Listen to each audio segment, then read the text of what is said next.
The government now spends about $220 million annually supporting Māori language programs and services, but the number of people using te reo has declined. Dr Peter Sharples, former Minister of Māori Affairs, came up with Te Mā Tāwai, a strategy to overhaul the Māori language sector.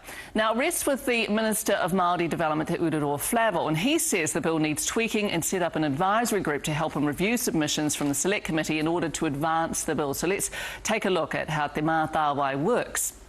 It'll set up an independent 12-member group, 3 appointed by Te Reo Tukutuku, 2 by the Minister of Māori Development and 7 by iwi clusters made up of these iwi regions: Te Tai Tokerau, Tāmaki iwi, Tainui Hauraki, Mātātua, Te Arawa, Te Tai Rāwhiti, Te Tai Hauauru and Te Waipounamu. Now, the functions are to take care of the strategic direction, the 3-year language cycle, to appoint or remove board members of Te Taurawhiri I Te Reo and Te Māngai Paho, and to set the direction for Māori television services and to manage the spectrum for MTS. And Te Pūtahi Pāho, who represent Māori in film, television, radio and print, will go. Hei a pōpō tīmata i te wiki o te reo Māori, 2015. Nō reira i te rā nei ka āta matapakihia ngā panonitanga ki te whakapau ngā pūtea ki te reo Māori.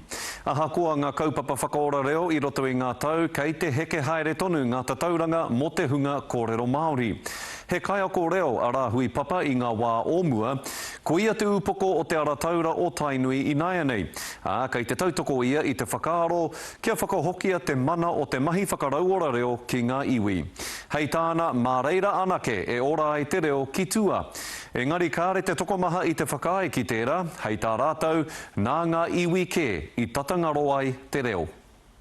Nei te ruanuku reo o Tainui a Rāhui Papa e mātaki ko nohi ho miro atu nei ngā kaiako reo Māori i runga i te mōhio he iti te reo. E toru te kau paiheneti anaki o Waikato e kōrero ana i te reo Māori. Nō reira, e whakaaro ake, he pēwhea te whakapuea, he whakawhanake rani i te hunga e whakaako ana i ngā tātou tamariki, ngā tātou mokopuna, mā reira ki te nui o ngā tātou tamariki, ka tupu haere i roto i te whakatupuranga, he reo Māori tō rātou, he reo Waikato tō rātou.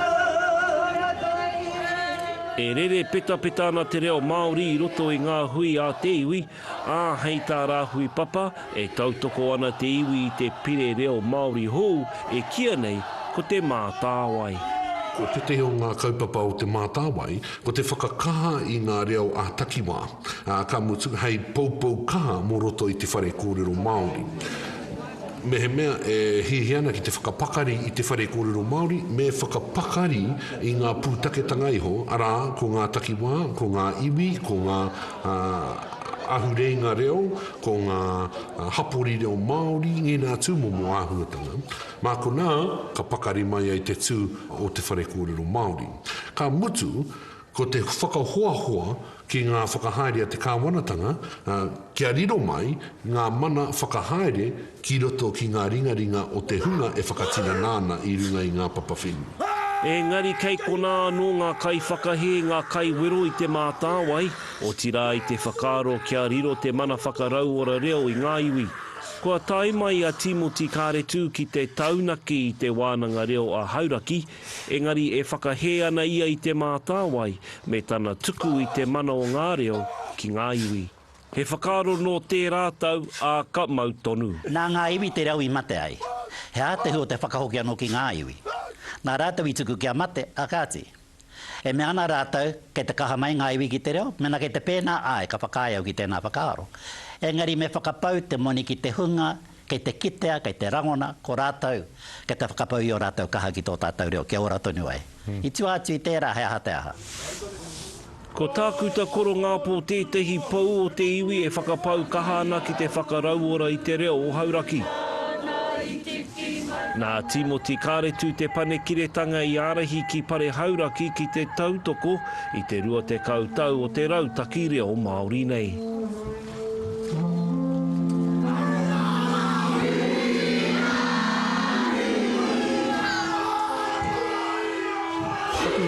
Waihape mai ki konei ki te whaiwhai atu i te reo me ngā tikanga i roto i pare Hauraki. Māramata ki te taua wā tonu, kua oku kua toru noiho ngā kau mātua. E tino mate tau ana ki te reo Māori me ngā tikanga. I taua wā tonu i hoki mai ahau, i tehi kurereo, i roto i ngahu toitoi, ka tahi ka toko ake te whakaaro, kei whē te au māngi o pare hauraki e mōhio ana ki te reo Māori me ngā tikanga. Nā reira, i toko ake te paki, i toko ake te whakaaro i taua wā tonu. Me huri atu pare hauraki ki te waihanga mai tehi wānanga. Tehi wānanga hei oranga mo te reo Māori me ngā tikanga hoki. Nō reira, i whakaturi a te kaupapa tuatai i roto i Harataunga. E rua te kautau i muri mai koi nei te hua. Kua tai mai ngā rua nuku reo Māori o te motu ki te whakanui i te kaupapa. Kua ki te paipai i ngā pū kōrero hihiri o hauraki. Ko te whakaaro o ngā mea hauraki nei ki te whakarau ora ake anō i tō rātau reo, i te reo Māori, e tae ai e ngā tamariki, e ngā mokopuna, te whai tauira, e tae ai anō hoki e rātau, te ako i tō rātau reo Māori. Nā, koira tēnei, kia kaua ngā whare nei e tūkare he tangata, hei kōrero i ngā kōrero o ngā whare.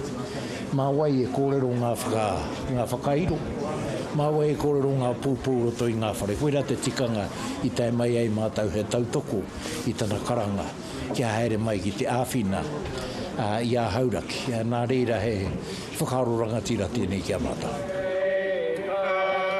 Hoki anō ki Waikato, ko te ino i a rāhui papa, kia mau tonu te reo ake o Waikato.